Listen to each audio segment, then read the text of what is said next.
کسی کی غیبت کرنا، کسی کے بارے میں چغلخوری کرنا، کسی کے بارے میں برا گمان کرنا، کسی کے بارے میں بہتان لگانا، تہمت لگانا، جھوٹ بولنا، جھوٹی گواہی دینا، یہ سارے برے اخلاق ہیں۔ اور اس کے مقابلے میں جو اس کے اپوزٹ چیزیں ہیں وہ اچھے اخلاق ہیں، یعنی کسی کے بارے میں حسن ظن رکھنا، اس کی رسپیکٹ کرنا،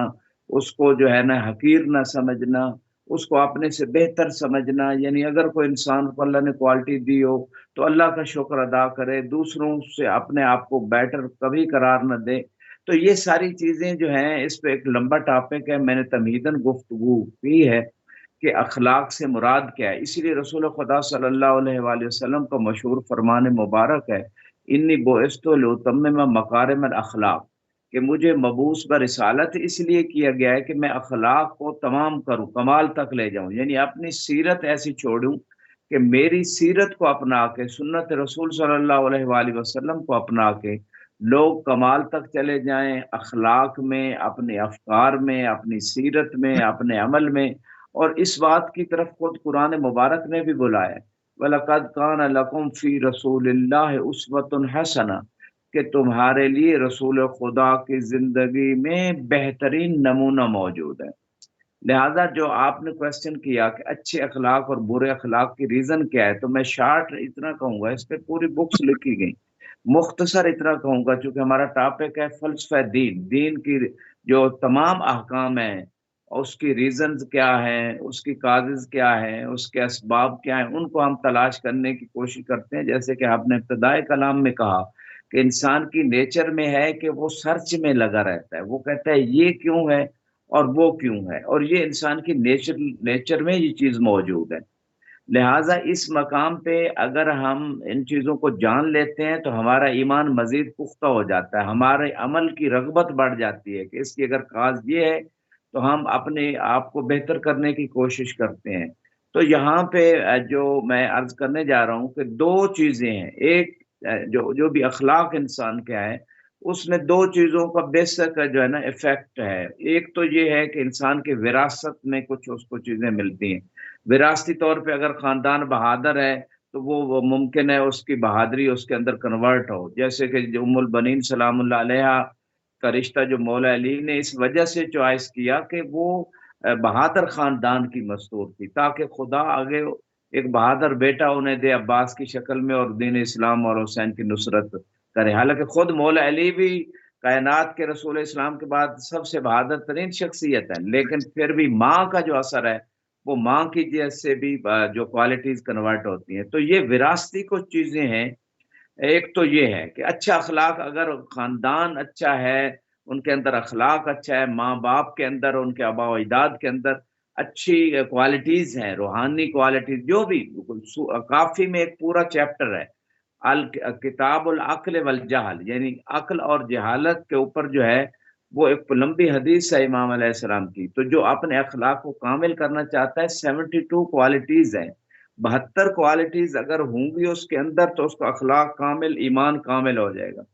اور دوسری طرف ڈی میرٹس بھی ہیں، 72 ڈی میرٹس ہیں جو جہالت کے لشکر اس کو قرار دیا گیا، اور وہ جتنی ہوگی اتنا برا اخلاق ہوگا۔ تو وہ ایک لمبا چیپٹر، میں یہاں یہ دو چیزیں فقط بتا رہا ہوں کہ ایک تو انسان جو ہے اس کو وراثتی کچھ چیزیں ملتی ہیں، یعنی اگر اس کا اخلاق اچھا ہے تو ممکن ہے وراثتی طور پہ اس کے اندر تواضع ہو، اس کے اندر جو ہے وہ دوسروں کی رسپیکٹ کرنا ہو، انسلٹ کرنا نہ ہو، اذیت دینا نہ ہو، یہ ساری چیزیں۔ اور اسی طرح ڈی میرٹس بھی وراثتی طور پہ آتی ہیں۔ اور دوسری صحیح۔ چیز ہے کسبی، یعنی انسان کوشش کر کے، اسٹرگل کر کے اپنے برے اخلاق کو بہتری کی طرف لے جا سکتا ہے۔ اس کے لیے جہد کی ضرورت ہے، اس کے لیے مسلسل کوشش کی ضرورت ہے، اس کے لیے اپنے آپ کو مشکلات میں ڈالنے، جھیلنے کی ضرورت ہے۔ انسان اپنے آپ کو چینج کرے، اسٹرگل کرے تو یہ برا اخلاق چینج ہو جاتا ہے۔ آپ کے کوشچن کے آنسر میں جو امام کی روایت اس مقام پہ، کتاب علل الشرائع معتبر ترین کتاب ہے، شیخ صدوق الرحمہ جیسے معتبر ترین عالم دین کی جو ہے نا لکھی اس کتاب میں روایت موجود ہے امام باقر علیہ السلام سے، ان اللہ انزل حورا من الجنہ الی آدم فزوجہا احد ابنہ، کہ اللہ سبحانہ و تعالیٰ نے جنت سے ایک حور کو اتارا اور جب وہ حور اتری تو اللہ کے حکم سے جناب آدم نے اس حور کی تزویج اپنے ایک بیٹے سے کر دی. وتزوج الآخر الی الجن، اور ایک دوسرے بیٹے کی شادی کسی جن عورت سے ہوئی. فولدتا جمیعا، تو دونوں کی اولاد ہوئی. جس بیٹے کے ہاں حور تھی اس بیوی، اور دوسرے بیٹے کی بیوی جن تھی، تو دونوں کے ہاں اولاد دی. فما کان من الناس من جمال و حسن و خلق فهو من الحورا، کہ جو لوگوں کے پاس ایک خوبصورتی ہے اور لوگوں کے پاس جو اچھا اخلاق ہے وہ اس حور کے برکت کی وجہ سے. وما کان فیہم من سوء الخلق فمن بنت الجان، تو جو لوگوں میں برا اخلاق ہے وہ اس جن عورت کی وجہ سے ہے. وَأَنْكَرَ أَنْ يَكُونَ پہلے تو یہ جو اس مقام پہ اس روایت سے ہمیں ایک چیز جو سامنے آئی، یعنی ایک ریزن ہے، یہ امام علیہ السلام کمپلیٹ ریزن نہیں بتا رہے، یعنی ایک ریزن جو عام لوگوں میں سوء اخلاق برے اخلاق کی وہ یہ بھی ہے، یعنی ماں کا اثر ہے. جیسے تھوڑی دیر پہلے میں نے آپ کو اگزامپل دی، جناب ام البنین اعلیٰ شخصیت تھی، اعلیٰ صفات کی حامل تھی، خاندانی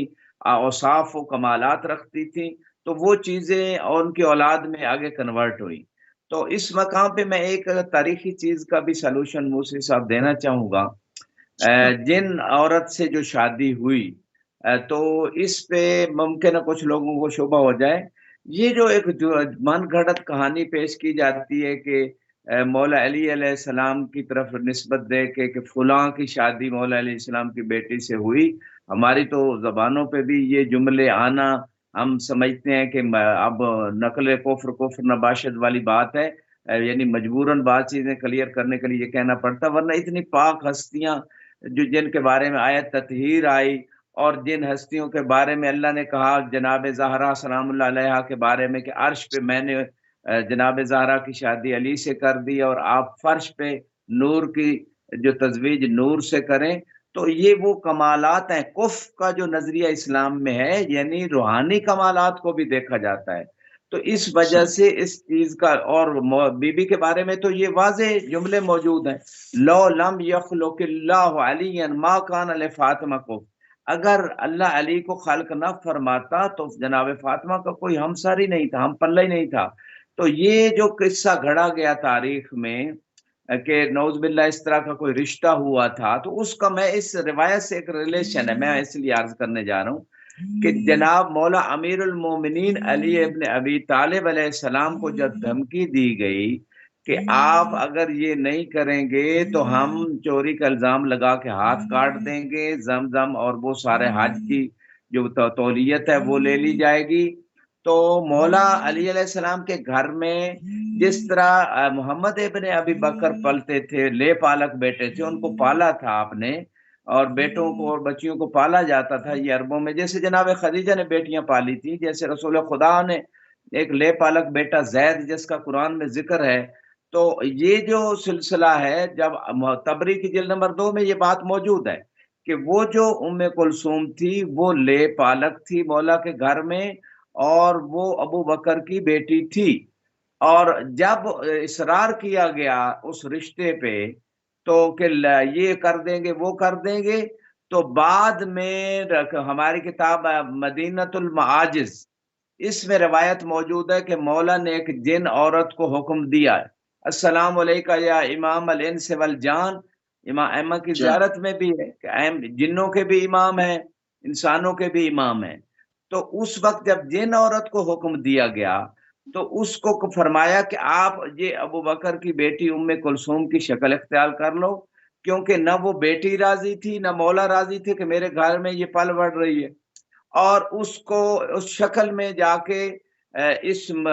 جو اس فتنہ کھڑا ہوا ہے اس کو ختم کیا جائے. تو واقعاً وہ اس جن عورت گئی اور 2 یا 3 دن کے بعد وہ دوسرا عمر قتل ہو گیا. تو اس کے بعد وہ اس کو واپس لے کے، چونکہ لوگوں میں تو یہی ظاہراً ہوا کہ یہ وہی لے پالک بیٹی ہی گئی اور مولا علی پھر اس کو واپس لے آئے، تو پھر وہ روایات میں اسی طرح چیزیں آ گئی. تو یہ تھوڑا سا ایک جنبی تحقیقی نقطہ تھا، اکثر لوگ اسی طرح ملتفت نہیں تھے. تو یہ جن عورت سے جو شادی ہوئی جناب نوح کے جناب آدم کے بیٹے کی،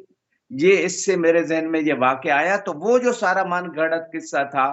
اس میں جب وہ ابو بکر کی بیٹی تھی اور وہ اس کو بھی مولا نے نہیں بیاہا، کیونکہ وہ راضی نہیں تھی، اور شریعت میں یہ حکم ہے کہ نکاح ہو ہی نہیں سکتا جب تک کہ وہ خود بچی راضی نہ ہو، تو لہذا وہ جن عورت کو بھیجا گیا۔ جی موسوی صاحب۔ جی بہت خوبصورت طریقے سے آپ نے اخلاق کے اوپر جو ہے وہ گفتگو فرمائی کہ اخلاق میں جو ڈفرینسز پائے جاتے ہیں لوگوں کے درمیان، اس کی توجیحات کیا ہیں، اور بال آگے بڑھیں گے، بات آگے بڑھائیں گے۔ کچھ لوگ مومن اور کچھ منکر ہوتے ہیں، تو کچھ بہت آسانی سے دین کی فہم و فراست کو پا لیتے ہیں، کچھ لوگ شبے میں گرفتار رہتے ہیں۔ اس کی کیا وجہ ہے؟ جی بالکل، اس مقام پہ میں مومن اور منکر، یا مومن اور کافر، اور مومن اور منافق، منافق۔ اس کی کیا اسباب ہیں؟ تو اصل میں اس میں بھی بعض آیات میں اللہ سبحانہ و تعالیٰ نے جیسے فرمایا کہ خدا حی سے مردے کو نکالتا ہے، یعنی زندہ سے مردے کو اور مردے کو زندہ سے۔ اس کی باطن یہ ہے کہ پروردگار کا جو نظام ہے اس میں بعض اوقات مومن سے کافر یا منافق پیدا ہوتا ہے، اور کافر اور منافق سے بعض اوقات مومن پیدا ہوتا ہے۔ اور یہی وہ راز ہے کہ امام زمانہ علیہ السلام کی غیبت میں جو تاخیر ہے، اس کا ایک سبب اور ریزن یہ بھی ہے کہ جو لوگ مومنین نے قیامت تک جن روحوں نے آنا ہے، جن ارواح کو اللہ نے خلق کرنا ہے، ان کا انتظار ہے کہ وہ دنیا میں آ جائیں، تاکہ اس کے بعد ایک مرتبہ سب کا، جو برے لوگ ہیں ان کا بھی حساب، ان سے بھی انتقام لے لیا جائے، اور جن اچھے لوگوں نے مومنین نے آنا وہ بھی آ جائیں۔ اور یہی وجہ ہے کہ امام حسین علیہ السلام کے جو دشمن یا قاتل ہیں، جو اس قتل پہ راضی ہوئے، جو جنہوں نے اہل بیت سے دشمنی کی، جنہوں نے سیدہ سے دشمنی کی، مولا علی سے، جن ہستیوں سے بھی، تو ان کا بھی انتقام تاخیر اس وجہ سے کیا جا رہا ہے کہ جو جو اس جرم میں شریک ہونا چاہتے ہیں، راضی ہونا چاہتے ہیں، وہ سب ایک ہی دفعہ وہ ان ہو کا جائے۔ حساب و کتاب ہو جائے رجت کے زمانے میں، جب امام زمانہ علیہ السلام تشریف لائیں گے۔ تو یہاں پہ جو مومن اور کافر، یہ اس کی ریزن کیا ہے کہ ایسا کیا ہوتا ہے، کیوں ہوتا ہے؟ تو ایک روایت آپ کی خدمت میں زرارہ سے شیخ صدوق علیہ الرحمہ نے اسی روایت کو اپنی کتاب علل و شرائع میں لکھا ہے، اور روایت امام باقر علیہ السلام اور اس آیت کے اللہ ضمن میں پیش کرتے ہیں، وَإِذْ أَخَذَ رَبُّكَ مِن بَنِي آدَمَ مِن ظُهُورِهِمْ ذُرِّيَّتَهُمْ وَأَشْهَدَهُمْ عَلَىٰ أَنفُسِهِمْ أَلَسْتُ بِرَبِّكُمْ قَالُوا بَلَىٰ۔ یہ سورہ اعراف کی 172 نمبر آیت میں اللہ سبحانہ و تعالیٰ ارشاد فرما رہا ہے کہ جب تمہارے رب نے، جب تیرے رب نے بنی آدم سے، ان کی پشتوں سے، یعنی جو ان کے ذروں کی شکل میں عالم ذر میں بنی آدم سے یہ عہد لیا، وَأَشْهَدَهُمْ عَلَىٰ أَنفُسِهِمْ، اور ان سے اس بات کی ان کے اوپر گواہی بھی لے لی، الستُ بربکم، کہ کیا میں تمہارا رب نہیں ہوں؟ یعنی آدم علیہ السلام کی تمام اولاد کو ذروں کی شکل میں خدا نے عالم ذر میں نکالا، قرآن یہ کہہ رہے ہیں، اور ان سے بھی یہ پوچھا ان کو معرفت دینے کے بعد کہ کیا میں تمہارا رب نہیں ہوں؟ قالوا بلا، سب نے کہا جی اے اللہ تو ہمارا رب ہے۔ تو یہ جو آیت ہے، اس میں، اس کے ضمن میں امام علیہ السلام جو ہے ارشاد فرما رہے ہیں، لما اراد اللہ ان یخلق الخلق، پہلے فخلقهم ونشرهم بین یدیہ ثم قال لهم من ربکم، فاول من نطق رسول اللہ وامیر المومنین والائمہ صلوات اللہ علیہ۔ جب اللہ نے اپنی ربوبیت کی گواہی لی تو سب سے پہلے محمد صلی اللہ علیہ وآلہ وسلم، امیر المومنین اور ائمہ علیہ السلام نے اس بات کی گواہی دی اور اقرار کیا کہ اے اللہ تو ہمارا رب ہے۔ فقالوا انت ربنا فحملهم على العلم والدین، اسی وجہ سے، چونکہ یہ سبقت کرنے والی ہستیاں تھیں محمد و آل محمد، اسی وجہ سے اللہ نے ان کے ذمہ داری دین کی اور علم کی ذمہ داری ان کو دی، اور ان کو علم اور دین عطا کیا۔ ثم قال للملائکہ ہؤلاء حملت دینی و علمی و امنائی فی خلقی، ملائکہ سے فرمایا کہ محمد و آل محمد میرے دین کو اٹھانے والے اور میری مخلوق میں میرے امین ہیں، وَهُمُ الْمَسْئُولُونَ ثُمَّ قِيلَ لِبَنِي آدم، پھر اس کے بعد تمام اولاد آدم سے خدا نے یہ بات کی، اقروا للہ بالربوبیہ، کہ اللہ کی ربوبیت کا اقرار کرو، وَلِهَؤُلَاءِ نَفَرْ بِالطَّاعَةِ وَالْوِلَایَةِ، محمد و آل محمد کی اطاعت اور ولایت کا اقرار کرو۔ یہ خدا نے عالم ذر میں عہد اور میثاق لیا۔ فقالوا نعم ربنا اقررنا، تو تمام اولاد آدم علیہ السلام نے کہا اے ہمارے رب، ہم نے اس بات کا اقرار کر لیا جو آپ ہم سے لے رہے ہیں، آپ کی ربوبیت اور محمد و آل محمد کی ولایت کا اقرار۔ فقال اللہ جل جلالہ للملائکہ اشہدوا، تو اللہ نے ملائکہ سے کہا کہ یہ جو اولاد آدم تمام جو ہے اقرار کر رہی ہے، ان کے اوپر آپ گواہ بن جاؤ، ان کے اقرار کے اوپر۔ فقالت الملائکہ شہدنا علی ان لا یقولوا غدا انا کنا عن ھذا غافلین، ملائکہ نے کہا ہم گواہ بن گئے تاکہ کل یہ یعنی روز قیامت یہ نہ کہہ سکیں کہ ہم تو اس بات سے غافل تھے کہ اللہ کی ربوبیت اور محمد و آل محمد کی ولایت کا جو ہے نا ہم سے اقرار لیا گیا تھا، اور تباً خدا نے یہ معرفت دے کے یہ اقرار لیا، جبرن نہیں لیا۔ اور پھر او یقولو انما اشرک آباؤنا من قبل وکنا ذریہ من بعدہم، یا یہ کہو، قرآن کی آیتیں ہیں یہ، کہ یا یہ کہو کہ ہمارے آبا و اجداد نے شرک کیا تھا اور ہم ان کی اولاد تھے اور ہمیں تو پتہ نہیں تھا، یہ نہیں کہہ سکتے۔ خدا تمہیں شعور بھی روایت بتا رہی ہیں کہ شعور بھی اللہ نے اولاد آدم کو عالم ذر میں دیا، معرفت بھی دی، پھر ان سے اقرار لیا، اور اقرار کے بعد ملائکہ کو گواہ بھی بنایا، اور یہ بھی ادھر بتا دیا کہ کل کو یہ نہ کہہ سکو کہ ہمارے آبا و اجداد مشرک تھے اور یہ تھے۔ افتہلکنا بما فعل المبطلون یا داؤد، پہلے تو یہ ایک روایت تو اس مقام پہ یہ ہے کہ معرفت جو تھی وہ عالم ذر میں دی گئی، تمام اولاد آدم علیہ السلام کو اللہ کی ربوبیت اور محمد و آل محمد کی ولایت کی، اور ان کی اطاعت کا اقرار بھی لیا گیا کہ ان کی اطاعت کرنی ہے۔ اب دوسری چیز ایک بعض روایات میں ملتی ہے کہ پھر جب ان لوگوں نے اقرار کر لیا تو اللہ نے عملی امتحان بھی وہیں لیا، اور ایک آگ جلائی گئی، اللہ نے فرمایا کہ اب اقرار کر لیے اطاعت کا بھی معرفت کا بھی، اب اس آگ میں داخل ہو جاؤ۔ تو جو لوگ واقعاً مومن تھے، جنہوں نے دل سے اقرار کیا تھا، وہ آگ میں داخل ہو گئے، اور آگ ان کے لیے ایسی گلزار ہو گئی جیسے ابراہیم علیہ السلام کے لیے آگ گلزار ہو گئی۔ اور جو لوگ دل میں ان کے شک تھا یا دل میں یقین نہیں تھا یا انکار تھا، وہ لوگ آگ میں داخل نہیں ہوئے، تو وہ لوگ انہوں نے اس امتحان جو آخرت اس وقت عالم ذر میں اس میں فیل ہوئے، اور دنیا میں آ کے وہی لوگ کوئی کافر کی شکل میں ہے، کوئی منافق کی، کوئی مشرک کی شکل میں ہے۔ تو یہاں پہ ایک اور روایت موسوی صاحب آپ کی خدمت میں، ان امام باقر علیہ السلام فرماتے ہیں ان اللہ خلق الخلق فخلق من احب مما احب وکان ما احب ان خلقه من طینۃ الجنہ وخلق من ابغض مما ابغض وکان ما ابغض ان خلقه من طینۃ النار، کہ جو لوگ محبوب لوگ تھے، جنہوں نے دل سے اقرار کیا، جنہوں نے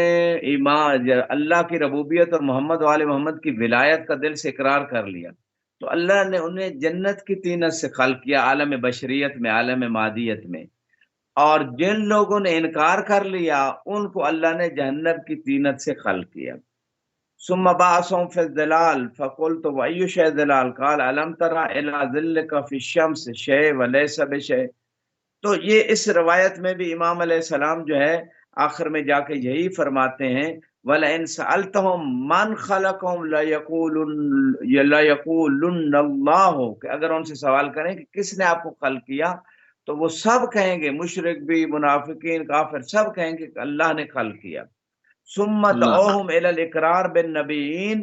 تو اللہ نے ان کو عالم ذر میں نبیوں کی نبوت کا بھی اقرار ان سے لیا۔ فانکر بعض واقر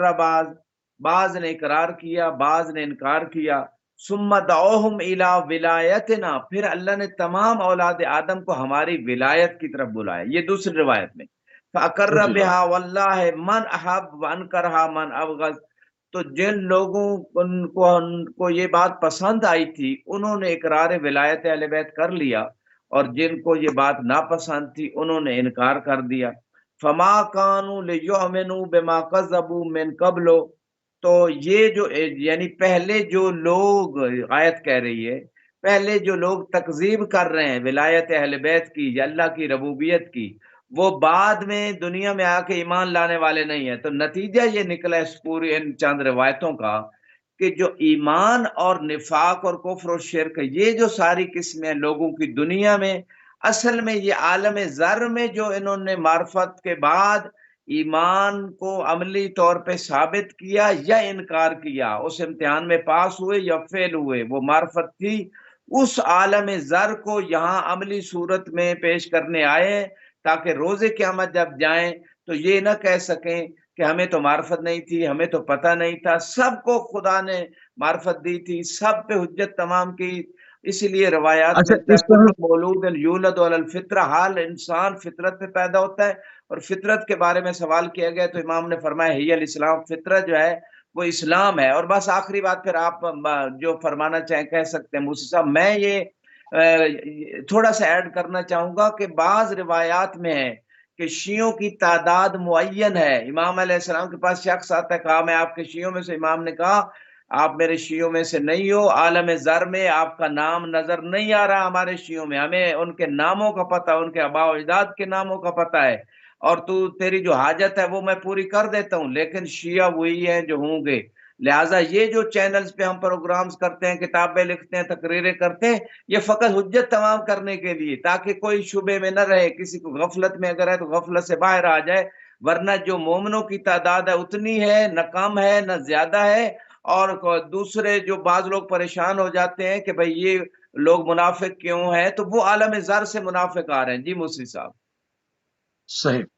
اچھا اس میں جس طرح کا یہ فلسفہ ہمارے کیا بیان ہو رہا ہے اور اس میں آپ روایات پیش کر رہے ہیں ہمیں معصومین السلام سے، تو جس طرح سے قرآن میں ہے کہ ان اللہ حدید الاسلام، اسلام تو ایک ہی تھا، صرف شریعتوں کے نام تبدیل ہوتے رہے، یہ سب کچھ اسلام تھا۔ تو کیا اسی طرح سے روایات مسیحیت، یہودیت اور تمام جو آسمانی جو مذاہب کہتے ہیں یا دعویٰ کرتے ہیں، اس میں اس طرح کی روایت ہے کہ وہ عالم زر کو یقین رکھے کہ عالم زر میں ہم نے وعدہ کیا تھا، کیونکہ اگر اس وقت جو لوگ حضرت موسیٰ کے زمانے میں ان پر ایمان لائے وہ اس وقت کے مومنین تھے، جو حضرت عیسیٰ کے اوپر ایمان لائے وہ اس وقت کے مومنین تھے، اور اس کے بعد رسول خدا صلی اللہ علیہ وآلہ وسلم کے اوپر جو ایمان لائے وہ اس وقت کے مومنین ہیں، اور وہ امت آج تک اور قیامت تک رہے گی کیونکہ اب خاتم النبیین ہے۔ تو کیا اس طرح کا فلسفہ پچھلی آسمانی مذاہب اور امتوں میں بھی رہا؟ اس میں ذکر ہوتا ہے عالم زر کا؟ جی اس کو واضح بالکل، یہ فرما۔ قرآن، جزاکم اللہ، بہت اچھا کوشچن کیا۔ یہاں پہ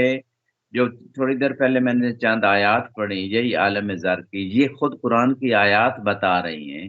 کہ تمام اولاد آدم سے یہ اقرار لیا گیا، حتیٰ انبیاء سے، آخری نبی کی نبوت، 12 ائمہ کی امامت و ولایت کا یہ تو اقرار لیا قرآن گیا کی روح سے ہے نا، کہ یہ تو قرآن کی روح سے ہے۔ کیا اس کے اوپر عیسائی اور یہودیت بھی یقین رکھتے ہیں؟ ان کی کتابوں میں بھی اشارہ ہے؟ وہ تو مصری صاحب اگر یقین رکھتے ہوتے یا ان کی کتابوں میں تو یقیناً یہ بات موجود ہے، اگر وہ یقین رکھتے ہوتے تو پھر آخری نبی اور 12 ائمہ کی امامت کو مان لیتے۔ یقین تو وہ نہیں رکھتے اس دور کے جو لوگ ہیں، لیکن ان کی کتابوں میں یہ چیزیں ضرور ہیں، موجود ہیں، آخری نبی کی نبوت اور 12 ائمہ کی ولایت، سب انبیاء نے اس بات کو پہنچایا ہے، وہ تو سب ٹھیک ہے، انبیاء کو عالم زر کا، پہنچایا ہے، اور ان کی عالم اصلی زر۔ کتابوں میں یہ چیزیں موجود ہیں، کیونکہ اس کے اوپر ہمارے پاس جو اتھینٹک اس وقت کتاب موجود ہے تحریف کے بغیر وہ قرآن مبارک ہے، اور قرآن مبارک میں یہ بات موجود ہے کہ جناب پچھلے انبیاء سے یہ کہا گیا، وہ اپنی امتوں سے کہتے تھے یا نہیں، وہ تو من ولایت کی بعد۔ بات کر رہے ہیں نا آپ، وہ تو ولایت کی جی بات فرما رہے ہیں نا آپ، وہ تو ٹھیک ہے۔ عالم زر کے کانسیپٹ پہ بات کر رہا ہوں، جس طرح ہم یقین رکھتے ہیں کہ وہاں پر عہد لیا اس لیے ہم یہاں پر اس مذہب کے ساتھ پیدا ہو گئے، تو کیا ان مذاہب میں بھی عالم زر کا ذکر انبیاء ما سبق نے کیا یا صرف خاتم النبیین نے کیا؟ یقیناً ان انبیاء کی جو رسالات تھیں انہوں نے اس عالم زر کا تذکرہ کیا، کیونکہ قرآن میں یہ جو آیتیں بتا رہی ہیں اس سے یہ بات کشف ہو رہی ہے۔ دیکھیں یہ آیت ہے اس مقام پہ، شہدنا علی ان لا یقولوا غدا انا کنا عن ھذا غافلین، ملائکہ کہہ رہے ہیں ہم نے یہ گواہی دی کہ کل یہ نہ کہہ سکے کہ ہم اس بات سے غافل تھے۔ اس کا مطلب یہ ہے کہ جب قرآن میں، اور پھر اگلی آیت میں انما اشرک آباؤنا، کل یہ نہ کہہ سکو کہ ہمارے آباء و اجداد نے شرک کیا، من قبل، اس سے پہلے، وکننا ذریہ من بعدہم، ہم ان کے بعد ان کے اولاد تھے۔ تو یہ جو باتیں قرآن ذکر کر رہا ہے اس سے اشارہ مل رہا ہے کہ سابقہ کتابوں میں بھی یہ باتیں تھیں، جو آسمانی کتابیں، کہ اس بات سے صحیح، غفلت میں نہ ہو جاؤ جو عالم زر میں تھا۔ جی مصر صاحب۔ صحیح۔ اچھا عالم زر کے وعدے کا انسان کو اس وقت یاد کیوں نہیں ہے کہ وہ اس سے کہا جائے کہ آپ نے وعدہ کیا تھا تو اس کو پورا کریں؟ اب یاد تو کسی کو بھی نہیں ہے۔ بہت قیمتی سوال کیا موسی صاحب آپ نے۔ میں یہاں پہ اس میں تھوڑا سا یہ ایڈ کرنا، ایک مشہور حدیث ہے، ان المولود یولد علی الفطرہ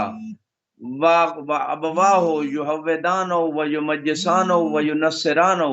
کہ ہر بندہ جو ہے نا وہ فطرت پہ پیدا ہوتا ہے، اور فطرت یہ ہے دین اسلام. جیسے کہ آپ نے کہا دین ایک ہی ہے، اور دین کیا ہے؟ اللہ کی، یعنی اسلام ایک ہی ہے، ہمیشہ سے آ رہا ہے. اللہ کی وحدانیت، نبی کی نبوت اور قیامت پہ اعتقاد، اور شریعتیں بدلتی رہیں. تو ہر بندہ دین پہ خدا نے اس کو پیدا کیا، وہ دین کی معرفت لے کے آتا ہے. تو لیکن جو اس کو ایٹماسفیئر ملتا ہے، جو ماحول ملتا ہے، اس میں وہ اس کے والدین اس کو مجوسی، یہودی، نصرانی یا کچھ اور بنا دیتے ہیں. یہ روایت کہہ رہی ہے. ایک تو ریزن یہ ہے. پھر دوسرا، جب انسان دنیا میں آتا ہے تو دنیا کی یہ چکا چون چیزوں میں اتنا گم ہو جاتا ہے کہ اپنی اس روحانیت کی طرف توجہ ہی نہیں دیتا، روحانیت کو کھو بیٹھتا ہے، ریسرچ کی طرف نہیں جاتا کہ میرا مقصد خلقت کیا ہے. تو یہ ساری چیزیں ہیں کہ انسان اپنے اصل کو بھول جاتا ہے، اپنے روح کو بھول جاتا ہے، بس باڈی اور بدن اور ظاہر میں لگ جاتا ہے، اور اس عالم میں جو عالم جس سے آیا ہے اس عالم سے ریلیشن اپنا کمزور کر دیتا ہے ایسا ایسا.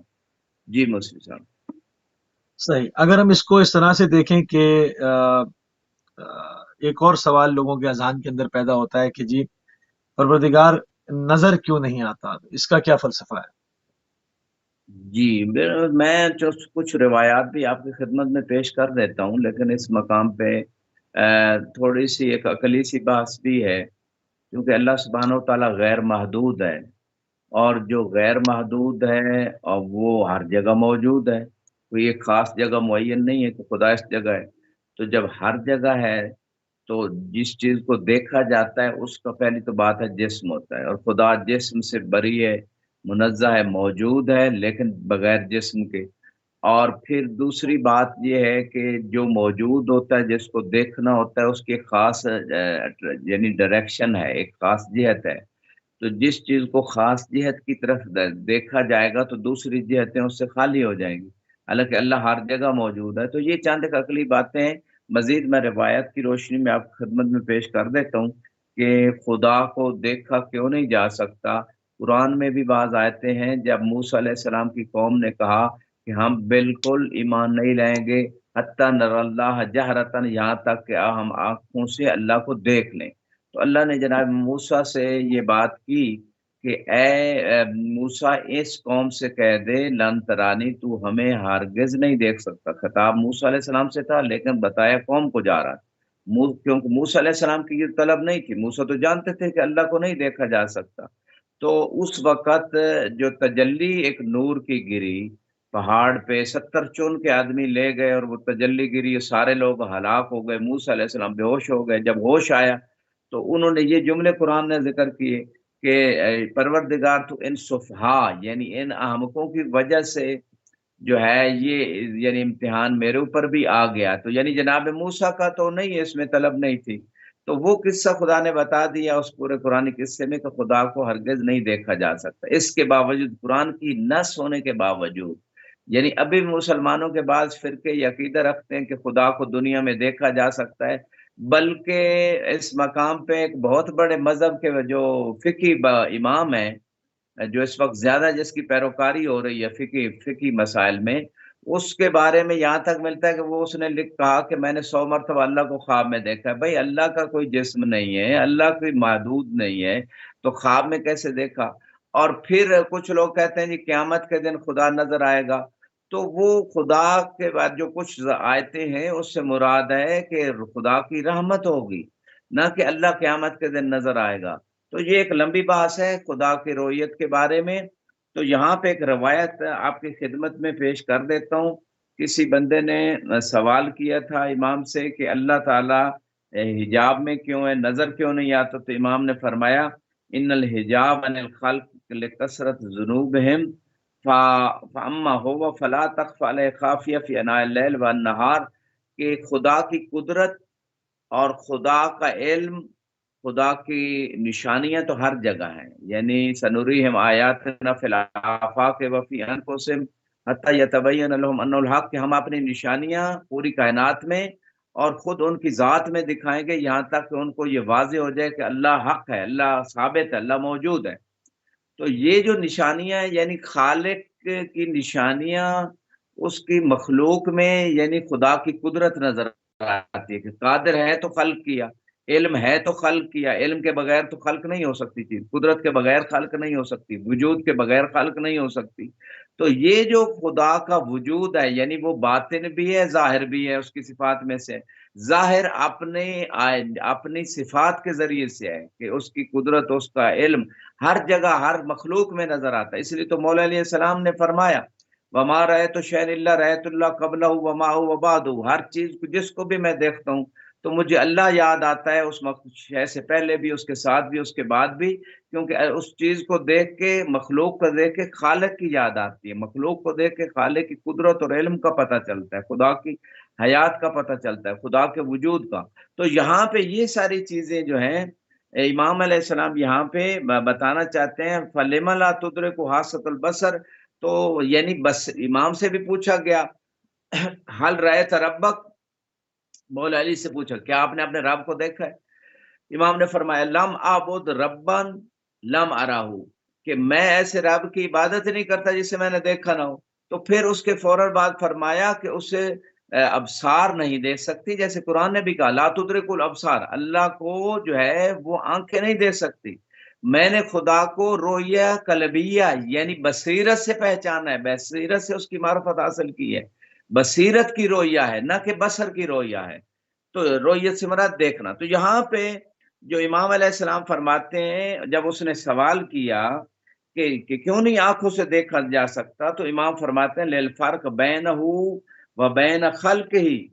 تاکہ یہ فرق رہے کہ اللہ اور مخلوق کے درمیان، مخلوق کو آنکھوں سے دیکھا جا سکتا ہے، اللہ کو نہیں دیکھا جا سکتا۔ بعض اوقات امام کسی سائل کو اس کی قدر عقل کے مطابق جواب دیتے ہیں، اتنا زیادہ دقیق، کیونکہ وہ سمجھ نہیں پائے گا، لہذا اس انداز سے امام اس کو سمجھا رہے ہیں۔ تو پھر اس نے سوال کیا فحد ہی لی، تو اللہ کی پھر حد بیان کریں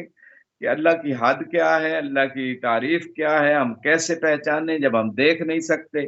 تو امام نے فرمایا انہ لا یحد، اللہ کی کوئی حد نہیں۔ قال لما، تو وہ زندیق تھا، منکر تھا خدا کا، وہ سوال کر رہا تھا کیوں اللہ کی حد نہیں ہے؟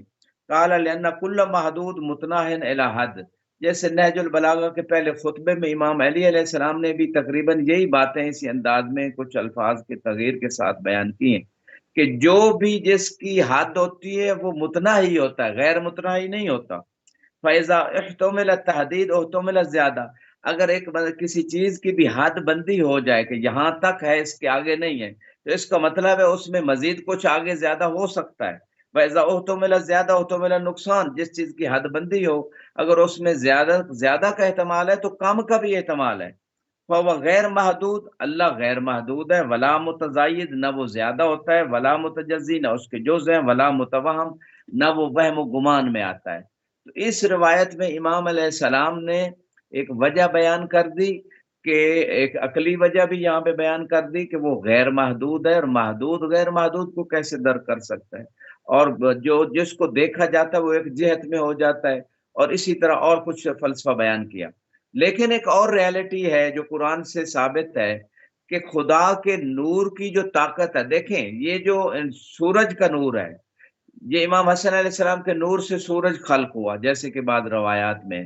سورج میں کوئی بندہ آنکھ ڈال کے زیادہ دیر اس نور کو نہیں دیکھ سکتا، اس کو برداشت نہیں کر سکتا، اس کی آنکھیں چندھیا جاتی ہیں۔ تو خدا کا نور، جس نور کی حقیقت کو سمجھنا ہماری عقلوں سے ہی بالاتر ہے، اس نور کی طاقت، اس کی پاور، وہ جو ایک تجلی گری تھی، وہ بھی بعض روایات میں ہے کہ محمد وآل محمد کے نور کی تجلی تھی، تو اس تجلی کو وہ برداشت نہ کر سکے تھے جو موسیٰ علیہ السلام کی قوم تھی، تو اللہ کے نور کو کون کیسے برداشت کر سکتا ہے؟ تو لہٰذا ہر ایک کی جب وسعت، ہمارے انسانوں کی جب وسعت ہی محدود ہے، تو محدود غیر محدود کو کیسے درک کر سکتا ہے، غیر محدود کی تجلی کو کیسے برداشت کر سکتا ہے؟ تو یہ تھا مختصر سا فلسفہ جو اس مقام پہ جو ہے نا آپ کی خدمت میں پیش کیا گیا ہے۔ اور بس آخری بات اس رؤیت کے حوالے سے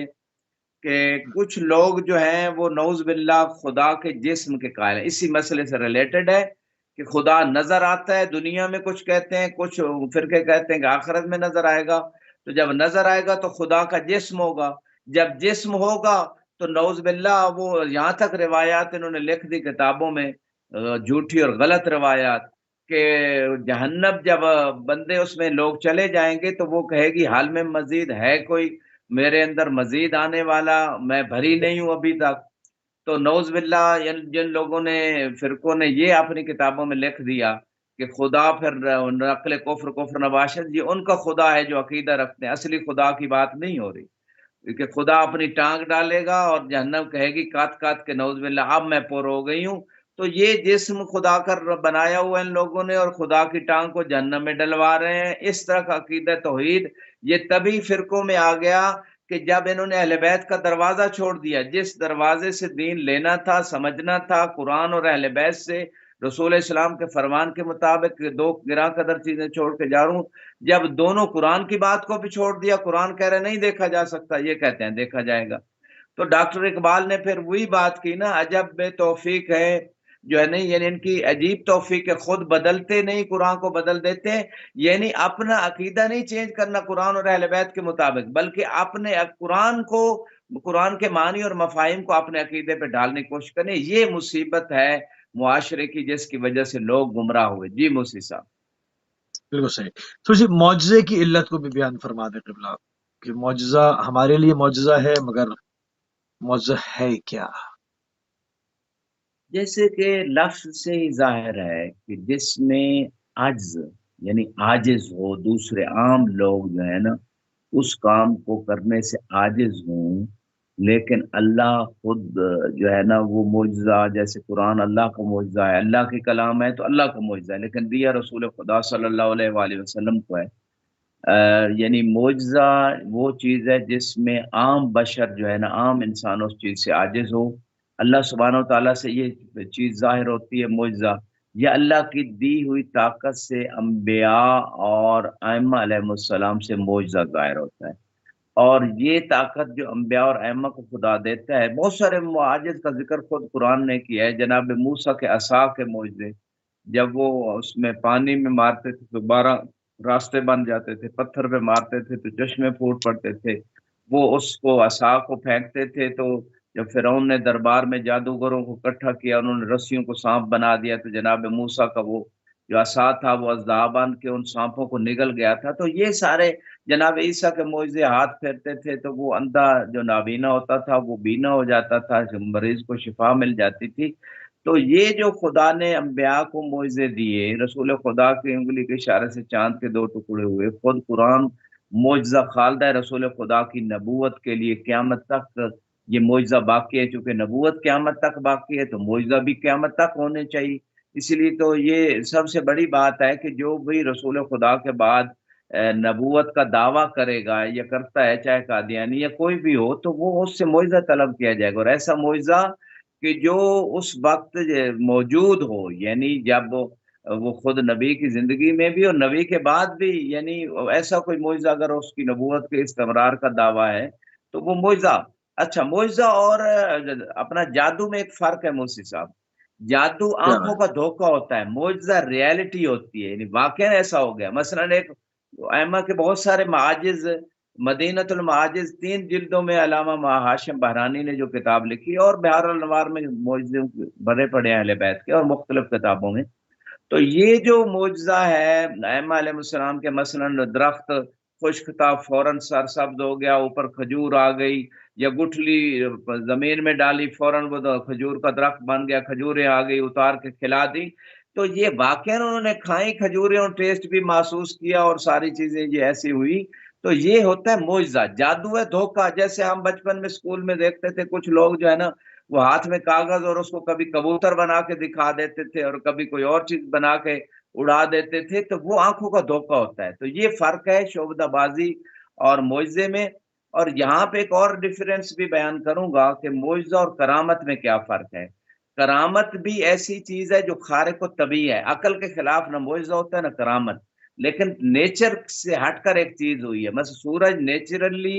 مشرق سے نکلتا ہے، لیکن جس دن مغرب سے کوئی نکال کے دکھا دے، یا ڈوبا ہوا سورج واپس نہیں آتا، یہ نیچرلی ایسا ہے، لیکن اگر کوئی اس کو واپس پلٹا دے تو یہ ایک خارق و طبیعی ہے، اس نیچر عام روٹین سے ہٹ کے ایک کام ہوا ہے کہ ڈوبا ہوا سورج واپس مولا علی نے پلٹا دیا، رسول خدا نے اللہ کی دی ہوئی طاقت سے پلٹا دیا۔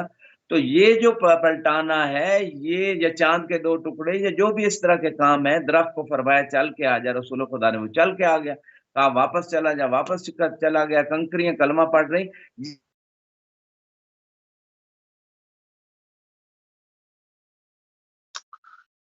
جی ناظرین، گفتگو کا سلسلہ قبلہ کے ساتھ جاری و ساری ہے۔ لانگ ڈسٹینس کال کی وجہ سے تھوڑی سی معذرت خواہ ہیں، اور انشاءاللہ ابھی ہمارا نیچر سے، یعنی کہنا یہ چاہتا ہوں اس مقام پہ کہ جو کرامت اور معجزے میں فرق ہے، کرامت اور معجزے میں جو فرق ہے وہ یہی ہے کہ کرامت غیر معصوم سے بھی ہو سکتی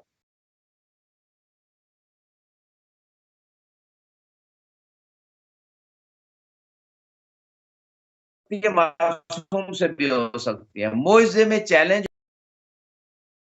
قوم کی امامت یا نبوت کو ثابت کرنا چاہتے ہیں، اس کے پاس سے معجزہ طلب کیا جاتا ہے، یا وہ معجزہ خود دکھاتا ہے اگر امامت یا نبوت کو چیلنج ہو۔ لیکن کرامت میں ایسا نہیں ہوتا۔ کرامت میں جو ہے غیر معصوم سے بھی ہو سکتی ہے، معصوم سے بھی ہو سکتی ہے، وہ بھی خارق الطبیعہ ہوتی ہے اور خدا کی طرف سے دی ہوئی طاقت سے ہوتی ہے۔ تو یہاں ایک روایت جو ہے معجزہ کی علت کیا ہے، جو آپ نے سوال کیا، تو امام صادق علیہ السلام، ابو بصیر نے روایت کی امام صادق علیہ السلام سے، لِأَيِّ عِلَّةٍ آتَ اللَّهُ أَنبِيَاءَهُ وَرُسُلَهُ وَآتَاكُم مُعْجِزَةً۔ ابو بصیر کہتے ہیں مولا آپ کو جو اللہ نے معجزے عطا کی اور انبیاء کو عطا کی، اس کی علت اور سبب کیا ہے؟ فَقَالَ لِيَكُونَ دَلِيلًا عَلَى صِدْقِ مَنْ أَتَىٰ بِهِ، تاکہ یہ معجزہ دلیل ہو جائے کہ جو وہ دعویٰ کر رہا ہے انسان امامت کا یا نبوت کا، وہ اس میں سچا ہے، یہ اس وجہ سے خدا معجزے دیتا ہے۔ والمعجزہ علامہ للہ لا یؤتی الا انبیاءہ ورسلہ وحججہ، کہ یہ اللہ کے لیے علامت ہے معجزہ، اور یہ علامت خدا انبیاء کو دیتا ہے یا وہ اپنی حجتوں کو دیتا ہے۔ لیعرف بہ صدق الصادق من کذب الکاذب، تاکہ سچے کی سچائی کا پتہ چل جائے اور جھوٹے کے جھوٹ کو آشکار کیا جا سکے، اس لیے خدا معجزہ دیتا ہے۔ ورنہ ہر بندہ دعویٰ کر لے امامت کا، ہر بندہ دعویٰ کر لے نبوت کا، تو جھوٹے اور سچے میں فرق کرنے کے لیے اللہ نے معجزہ دیا ہے۔ یہاں پہ ایک آخری بات کروں گا اس سوال کے جواب میں۔ آج جو کچھ لوگ اپنے آپ کو شیعان اہل بیت کہتے ہیں، وہ بھی معجزہ اہل بیت کا انکار کر رہے ہیں، حالانکہ معاجز اور کرامات اہل بیت سے کتابیں بھری پڑی ہیں، علماء نے اتنے معجزے لکھ دیے، اور وہ انکار کہہ رہے ہیں کہ نہیں، معصوم سے نہیں ہوتا۔ اور یہاں پہ امام کی روایت بتا رہی تاکہ اس امامت یا نبوت کی سچائی پہ خدا نے اس بندے کو، اپنے نبی یا امام کو طاقت دی ہوتی ہے۔ تو جو اس بات کا انکار کر رہا ہے، وہ تو پھر قرآن کی بہت ساری نصوص ہیں جو معاجز میں انبیاء کی، اس کا بھی انکار لازم آئے گا۔ جی موسوی صاحب۔ بالکل، اور بالکل وقت ہمارے پاس تقریباً 4 منٹ رہ گئے ہیں، 4 سے 5 منٹ۔ رسول اللہ صلی اللہ علیہ وآلہ وسلم کو امی کے لقب سے کیوں کہا جاتا ہے، اس کا سبب کیا ہے؟ جی، اس میں موسوی صاحب، اس میں بھی بہت بڑا اشتباہ ہے، امت کے درمیان 14 سال سے آ رہا ہے، اور شاید یہ جو ساری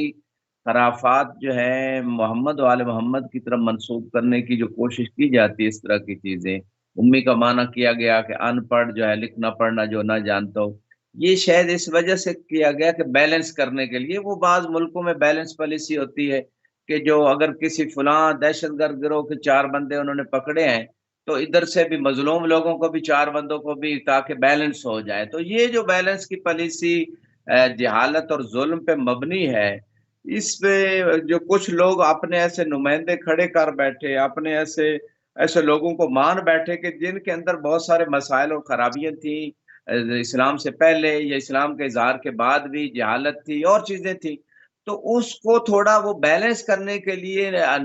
رسول خدا میں یا ان کی آل میں اس طرح کا نقص لانے کی کوشش کرتے ہیں اور مشہور کرتے ہیں کہ وہ ایسا ہوا، یہ نعوذ باللہ یعنی ان پڑھ تھے، اس طرح کی باتیں کی جاتی ہیں۔ حالانکہ یہ جو قرآن میں سورہ جمعہ میں اللہ نے ارشاد فرمایا، هو الذی بعث فی الامیین رسولا، کہ اللہ نے امیین میں رسول کو بھیجا، هو الذی بعث فی الامیین رسولا منہم یتلو علیہم آیاتہ ویزکیہم ویعلمہم الکتاب والحکمہ، کہ وہ رسول وہ جو امیوں میں آیا، وہ ان امیوں کو میں اسی کا ترجمے کی طرف آؤں گا، ان کو تعلیم دیتا ہے، یعلمہم الکتاب، کتاب کی اور حکمت کی، دانائی کی۔ کتاب کہتے ہیں لکھی ہوئی چیز کو، تو جو لکھی ہوئی چیز کی تعلیم دے رہا ہے تو اس کا مطلب خود وہ لکھنا پڑھنا جانتا ہے تو تعلیم دے رہا ہے. اسی بات سے استدلال امام نے بھی کیا ہے کہ جو اللہ کی طرف سے تعلیم دینے آیا، لکھنے کی، حکمت کی تعلیم دینے، تو کیا خود اسے نہیں آتا تو تعلیم کیسے دے گا؟ ایک تو بات یہ ہے. دوسرا، اس مقام پہ امام علیہ السلام نے استدلال کیا اور قرآن کے اندر یہ بات موجود ہے کہ مکہ کو ام القریٰ کہا گیا. قریب تمام جو ابتدا آبادی کی جو ہوئی وہ مکہ سے ہوئی. جناب ابراہیم اور جناب اسماعیل علیہ السلام کو وہاں چھوڑ کے آتے ہیں، ان کی والدہ گرامی کو، تو وہاں سے پھر آبادی ایسا ایسا مکے سے ارد گرد بڑھی. اسی تو جس علاقے سے پھر آگے دوسرے علاقوں میں آبادی بڑھے اس کو کہتے ہیں اساس. ام القریٰ اس وجہ سے مکے کو کہتے ہیں، اور یہ قرآن نے مکے کو ام القریٰ کہا ہے، اور جو مکے میں رہنے والے ہیں ان کو امی کہا ہے، یعنی مکی کہا ہے. تو مکیوں میں سے رسول آیا، یہ کہنا چاہتا ہے خدا قرآن مبارک میں، نہ کہ نعوذ باللہ خدا یہ کہنا چاہتا ہے کہ میں ان پڑھ آدمی آپ کو کی طرف بھیج رہا ہوں جو آپ کو تعلیم دے گا. کائنات میں کہیں کسی کالج، یونیورسٹی، اسکول میں ایسا ہوا ہے کہ ان پڑھ بندے کو اسکول کا ٹیچر، لیکچرار یا پروفیسر لگا دیا گیا ہو؟ جب عام اسکولوں کالجوں میں ایسا نہیں ہوتا کہ ان پڑھ بندے کو کوئی جاب ہی نہیں دیتا، خصوصاً تعلیم کی جاب، تو پھر یہ کیسے ممکن ہے کہ جو انسانیت کی تعلیم اور ان کا معلم بن کے آئے اس کو نعوذ باللہ ان پڑھ؟ تو یہی استدلال امام علیہ السلام نے بھی کیا تھا اس مقام پہ. جی موسی صاحب. بہت شکر گزار ہیں قبلہ، انتہائی مشکور ہیں اور انتہائی ممنون ہیں. پوائنٹس تو اور بہت ہیں، انشاءاللہ اگلے فلسفہ دین میں اس کو شامل کریں گے کیونکہ ہمارے پاس دامن وقت میں مزید سے جو ہے وہ گنجائش نہیں ہے. ہم انتہائی مشکور ہیں، ممنون ہیں جناب قبلہ آیت اللہ سید نسیم عباس نجوی صاحب کا. آپ ہمیشہ نجف اشرف عراق سے ہمیں اپنا قیمتی ٹائم دیتے ہیں. ناظرین اسی کے ساتھ پروگرام کو